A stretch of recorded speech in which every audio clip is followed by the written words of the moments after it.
The second Stabakam is Praturbhava Stabakam. This has 23 slokams about Sri Mahalakshmi's incarnation during the churning of the Milky Ocean. The poet points out the Devas received minor gifts for their efforts to churn the Milky Ocean, whereas the Lord reserved for himself the best among all that manifested out of the churning for nectar. Mahalakshmi was the best of that mighty effort of Amrita Mathanam, and she chose the Lord as her husband and chose his chest as her permanent place of residence. श्रीमद्वेङ्कटाध्वरि विरचितम् श्रीलक्ष्मीसहस्रम् प्रादुर्भावस्तबकः श्रीमान् वेङ्कटनाथार्यः कवितार्किककेसरी वेदान्ताचार्यवर्यो मे सन्निधत्ताम् सदा हृदि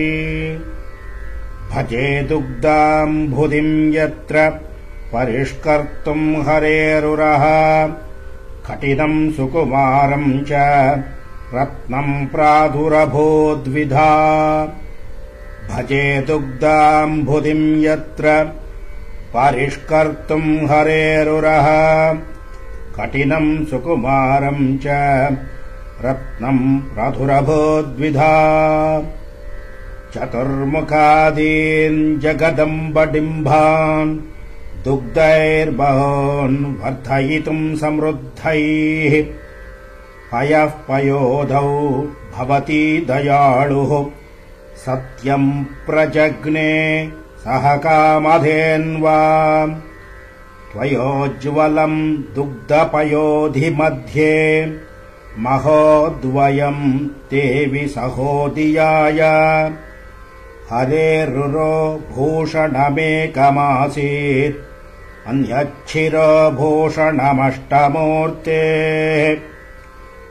जीवम् जीवम् प्रत्युदाराम् समृद्धिम् कर्तुम् हर्तुम् कञ्जवासेतमांसि सर्वम् त्रातुम् सत्कदम्बम् पुराब्देः चान्द्रीमूर्तिर्जायते तावकी च विश्वासे च नखम् मुखम् तव पय सिन्धोरुदम् च तदा शङ्कित्वा विगलत्कलङ्कमपरम् चन्द्राङ्कुरम् शङ्करः न्यस्तम् मस्तपदे विधुम् प्रथमतो नूनम् वृषम् न्यूनमित् अम्बभ्रंशयितुम् स्तुवन्निवशिरः कम्पम् रमे निर्ममे दातुम् त्वाम् पुरुषोत्तमायतनयाम् पद्मे गृहीतव्रतः प्रादात् कामगवीम् मुदे सुमनसाम् पानीयमप्यम्बुभिः कञ्चित् सप्तिमनुत्तमम् मघवते कल्पद्रुमम् चेष्टदम् सर्वज्ञायसिताम् शुकम् धृतजटा वर्गाय दिग्वाससे हर्षादब्देरमृतकलशम् त्वाददे देवसङ्गः श्रीमानुच्छैः श्रवसममरक्ष्मापतिश्चन्द्रमीशः येषामेकम् किल न जगृहे त्वाम् शुभामेव शार्ङ्गी पद्मे सारग्रहणनिपुणः पारिशेष्याद्ग्रहीतुम् छायामुखे जननि चन्द्रमसि तवास्मिन् कल्पद्रुपल्लवरुचिः करयोपदोश्च सौधो रसो वचसि तद्वचनम् न मिथ्या भ्रातृश्रियम् सह भुवः परिबिभ्रतीति सुधादयः सन्तु तथापितो यदि ध्रुवम् भवत्यैव भवत्यपत्यवान् गुणारमे जाग्रत् विक्रमादयो गुणी महोदारतयैव भूपतिः भ्राम्यत्पन्नगवक्रकोटरमरुन्नुर्मिसङ्गठनात् झाटित्योर्ध्वविसारि दुग्धकणिका निष्पन्नपुष्पाञ्जलिः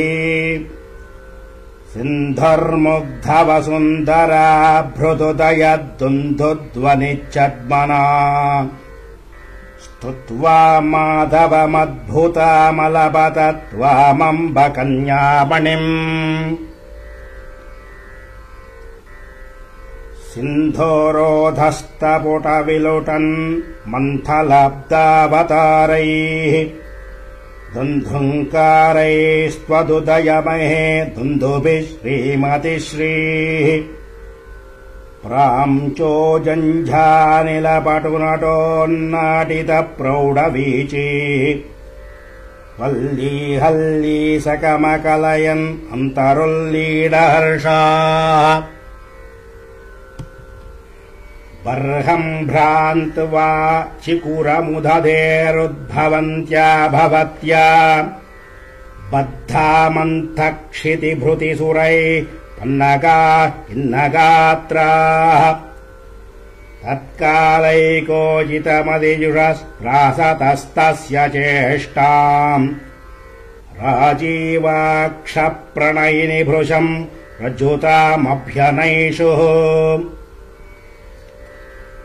आलोक्य तत्र भवतीमवतैर्नरूपाम् वृष्टा मुदा सुमनसः सुमनः प्रधानैः पिण्डीभवद्भिरखिलम्भपयः पयोधौ डिण्डीरखण्डनिवहै सममप्लवन्त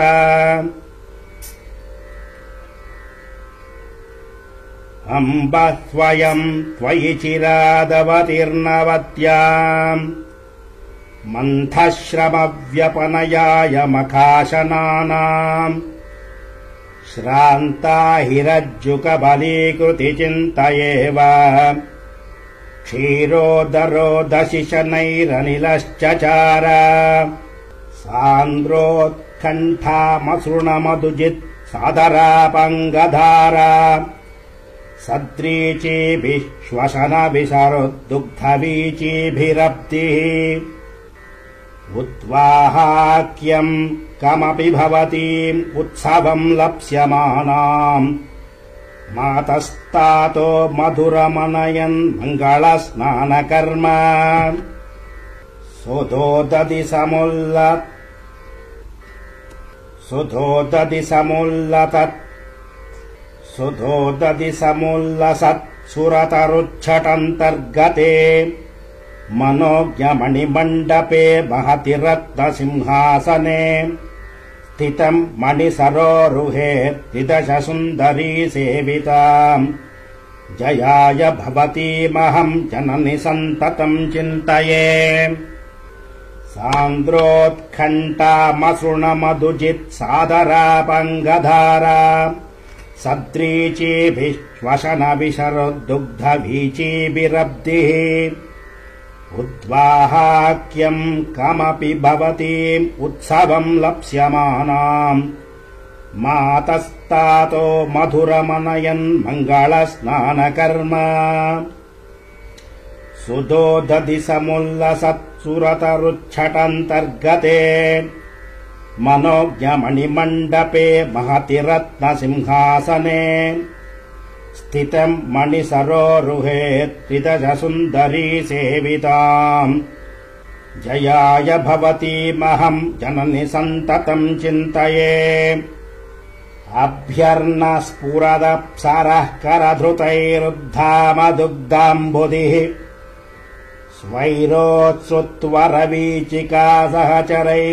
संवीजिताम् चामरैः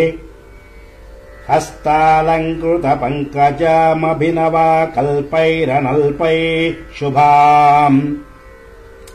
अम्बत्वामुषसि स्मरामि जगता मातङ्ककूलम् कषाम्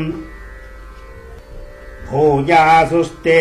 त्वदीया मयि हरिदयिते स्थूललक्ष्या कटाक्षा यल्लिप्सा व्यग्रभर्गाद् अमरविरचितैरञ्जलीनाम् प्रपञ्चैः मन्थाद्रिक्षोभधुस्तम् कलशजलनिधेर्मध्यमुत्सृज्य वेलाम् प्राप्तैरेजे सरोजैरिव नवरजनी नयकालोकमूकैः अग्रे मुरारेरविन्दपीठे हरित्करीन्द्रैरभिषिच्यमानाम्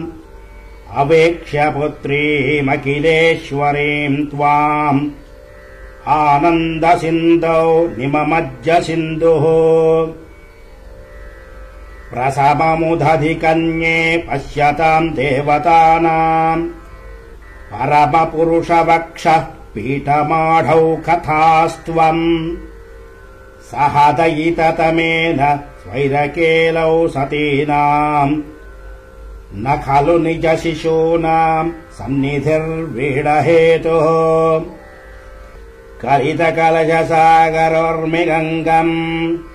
कमपि मुकुन्दमः कलिन्दजौघम् कनकधृतभूषयत्तवाभा विततिरतीव रमे सरस्वतीव युनती शिशिरम् शिरः पुरारेः भजतीम् दुर्भवती दयारसार्द्रम् हृदयम् मुरहन्तुरब्धिजेवाम् उचितैव स्थितिरुद्भवानुरूपा कमले तोषयितुम् त्वाम् कान्तभुजान्तरनिशान्तमुपयान्तिम् प्रायच्छत्थमतास्मै रत्नम् रत्नगणमम्भुदिर्हरणम् कमले तोषयितुम् त्वाम् कान्तभुजान्तरनिशान्तमुपयान्ति प्रायच्छत्थमथास्मै रत्नम् रत्नगणमम्भुदिर्हरणम् इति श्रीमद्वेङ्कटाध्वरि विरचिते श्रीलक्ष्मीसहस्रे प्रादुर्भावस्तवकः कवितार्किकसिंहाय कल्याणगुणशालिने श्रीमते वेङ्कटेशाय वेदान्तगुरवे नमः।